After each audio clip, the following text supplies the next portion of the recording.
It's Hi. so nice to meet you. Nice to meet you too. First of all, congratulations to your new movie. Thank you. How does it feel to be starring in one of the most anticipated movies of all year, which is even said to be better than Spider-Man: No Way Home? It's exciting, really exciting. Yeah. Bit nervous, but yeah, bring it on. At least you don't have Tom Holland with you, who would have spoiled the entire movie by I now, know, right? Bless him, he probably would have done. Yeah, he can't help himself. So, when thinking about all the hype going on about that movie, which is not even out yet, Yeah.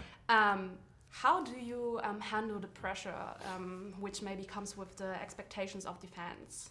I just, I mean, that's all in the making of the film. So we've been trying to do that for, a good couple of years. The results are there now, so there's nothing more one can do about it. I really hope it meets expectations. I really do. And I think, there are certain key moments in the film that I know will be thrilling for fans, really thrilling. But as a whole, you never know. You never know. Yeah. And I haven't seen the whole yet. I mean, I've seen versions of it, but not the final version. Ah, okay. Yeah. So it's also a surprise for you. Yeah, I hope it exceeds my expectations too. I'm sure it will. What was the biggest challenge when it came to filming the movie?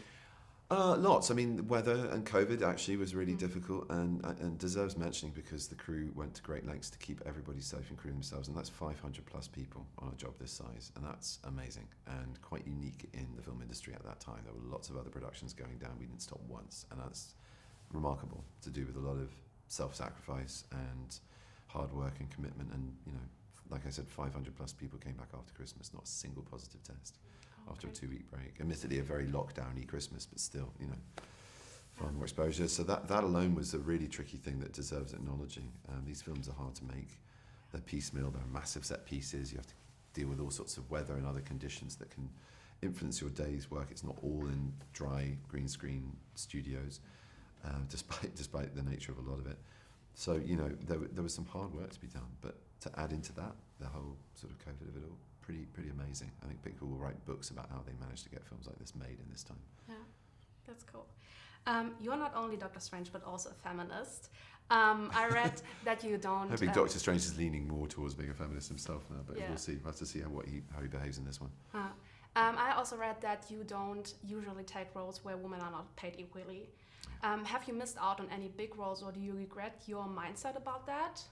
I think it's something that the conversation needs to be opaque and transparent. It needs to be something that's very upfront amongst us as a collective of actors, so that people don't hear about it afterwards. And if I have, I don't know. That is the answer to your question. I don't know. And I've produced a lot of my work, so I know what's going on there. I think we're getting somewhere with that. There's still a way to go, which is a bad thing to have to say, but there we go. We're working on it. Back to the movie. You're working closely with Warner and Wong in this movie. Who do you consider the better sidekick, and why?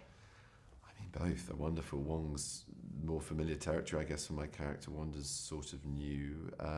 But I mean, as actors, they're just wonderful. I mean, Benny and I knew each other even before this job began, so it's like, it's there. It's just there. It's so easy being on set with him. And Lizzie is just delightful. She's not only incredibly brilliant and precise and focused, she just kind of brings this luminosity on screen, and it's just there. It's like this kind of light following her.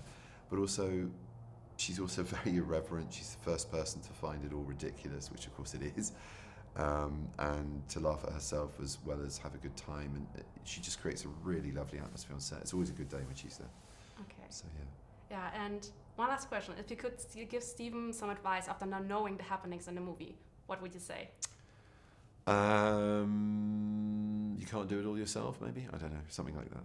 Okay. Thank you so much for your time. You're welcome. Thank you.